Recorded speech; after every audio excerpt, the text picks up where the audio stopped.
قاری صاحب سلام شي هرکلات بعد ډیره وخته کتم کله جوړ استقراري د خیرات ته الله ستاسو خوشاله شو بعد ډیره وخت مخاطب شو بیا موضوع مو دغه نوی فرمان پاک را د امیر المؤمنین صاحب د هغه ته ویل د چونو ته چې درې ودونه مکوي په دغه کړه سوال سره مهرباني وکړئ. سلامونه احترامات ټول ته وړاندې کوم مننه ستاسو پروګرام نه چې ورو داسې پروګرامونه جوړوي ځوانان وي کوي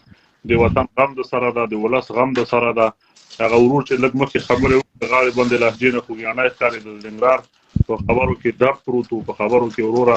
د افغانستان سره مینه ورته سره د دې چې موږ افغانستان ته په خپله باندې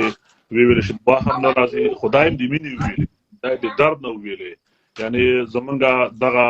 ستا یا د هغه درد چې د کوم افغانان ګوري د کوم افغانان ناست دي دا ټول دردمند دي ښاغلی تراب صاحب امیر المؤمنین نستا کومه د امیر المؤمنین په دې امیر المؤمنین د لعنت وي چې دا پټېږي مخې پټ وي نو په پټ مخه امارت کېږي ابوبکر د چا نه پټ سوی و رضی الله عنه عمر پټ سوی و آدم علیه السلام پټ سوی و یا سلیمان علیه السلام پټ سوی و یا پیغمبر صلی الله علیه وسلم پټ سوی و او یا حضرت عمر پټ سوی و یا حضرت عثمان پټ سوی و یا حضرت علی پټ سوی و دا څنګه مؤمنین د ورور لات او منات او عزا او بوتان راځي په دې افغانانو باندې اقتدار کوي د افغانانو د خلکو چی جوړ کړي آیا د افغان ورځ د خلکو ته احمقان ښکارېږي دا فرمانونه د کوم جن راوځي ورور قسم په خدای دو په شرمونو باندې اصلا شرمېدري دي نه شرمېږي په څنګه مطلب دا چې زه نه شرمېږم څوک به مې وشرموي دا اوس هغه خلک چې اصلا نه شرمېږي دا په دا فیسبوک او په دا سوشل میډیا کې دا دوه پسې کومې ډرامې روان چې آشزه د دسیسي او آشزه د دسیسي یعنی که دو انسانان وي دو باید په دغه ریاکشن یا په دې عکس العمل باندې دو باید پوسي چې ولته دغه خبرو سره عکس العمل ښکاره کوي نور ته سټاپ سي دوی نه دا چې سټاپ کیږي نه غلي کیږي نه خاموشيږي نه اصل نور فرمال نه راباسي یې خلکو دا کله چې موږ تاسو وایي چې آشز د دسیسي او آشز د دسیسي موږ د خپل دغه د امارت چې د دوی ورته وایي د حمارت د جهالت د حماقت د جاسوسي د غلامي د نادانی دغه احمقان خپل مور ته قسم په خدای احترام نه لري وروره وستا په کور کې د ایتا خانم دا یو میرمن دا یو مور نه ده زما مور ځکه خپل مور ته کوم احترام لرم چې د ما مور ده امیر منه هم یو مور ده هغه جنت چې رسول الله صلی الله علیه وسلم فرمایي الجنه تحت اقدام الامهات سامیر منه مور ده امیر منه مور ده د تا مور مور ده د ما مور مور ده د تا خور مور ده د ما خورم مور ده حتی هغه وړه بچی چې په کور کې دا کنن مور نه 15 کاله بعد به مور شل کاله بعد یې کنن جنت په خولاند نه ده لا کاله بعد 15 کاله بعد شل کاله بعد به جنت په خولاند سي هغه مور چې الله رب العزت د عرش عظیم نور ته احترام لري طالب ورته نه لري دا دومره په شهوت کې ډوب خلک دي چې فکر کوي چې مجرد دی وي خزه مخ کارسو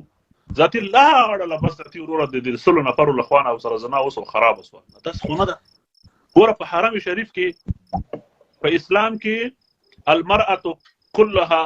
عوره الا وجهها وكفيها وقدميها دا موږ همدا دین همدا مذهب د ورور شته موږ ته وایي په حرم شریف کې چې د الله رب العزت د بیت شریف نه طواف کیږي یخو مخونه لوس نه دي صاحب په سر نه روکه یو ځای منځونه نه کوي د خوري او د وروري او فضا جوړه نه ده د انسانیت او د احترام یو فضا جوړه نه ده د خدای باندې دلته خلک ډوډۍ نه لري او تش په ورځ د خزو شان ولیدا د نړۍ خلکو ته د ټول افغانانو په غوسه د پښرمونو شرمېدل شي دا څه وحشي زناوران خلک چې په خپل ټولنه کې د خپل مور سره تعصب لري د خلک د شزې په نوم باندې آشزه د دسیسي او آشزه د دسیسي هر ورځ یو فرمان هر ورځ یو فرمان د خلکو نه په زوره عشر اخلا د خلکو نه په زوره زکات اخلا د خلکو نه په زوره زمکه راګرځوا د خلکو نه په زوره ټوپک اخلا بیا خو ټوپک ولیدل چې وروره حتی په صادرو کې وروره په هغه باندې اړي او دوه تاسو لیدل د افغان ولس لیدل وی وروره نه مولا هیبت خان شته منیشته دا ما ګوري ان جانب زه پاروس کار د ما پلار د خدای وبخي دغه وخت په هندستان کې زو سره په هغه کې ترو په روختون کې ما ته یو سړی د زینوم ناخلم هغه ویلي چې مولا هیبت خان د او کړ یعنی د خور مولا هیبت خان ته ناسته و یعنی د او کې نه خو نږدې څو تا د کور نه وی کنه هغه ویل چې ما خو کونډه سوي مولا هیبت خان سیدا د کوټې په انفجار کې مردار شوی دا اوس دا مولا هیبت خان له کومه سوچ په دا تو خدای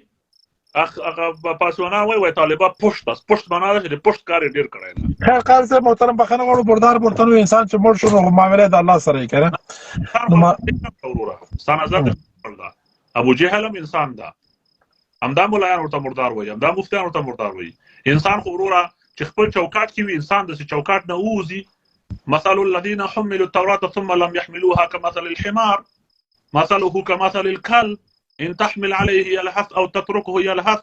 دا ورته قرآن کې وایي که په خپل چوکاټ کې اوسېږي انسان ده چې د چوکاټ نه ووځي بیا ورته انهم الا كالانعام وایي دوی د حیواناتو غوندې دي بل هم اضل بلکې حیواناتو نه هم بدتره دي. نو جان انسان خپل چوکاټ لري که چوکاټ نه ووځي هغه انسانیت نه ووځي بیا دغه نو زه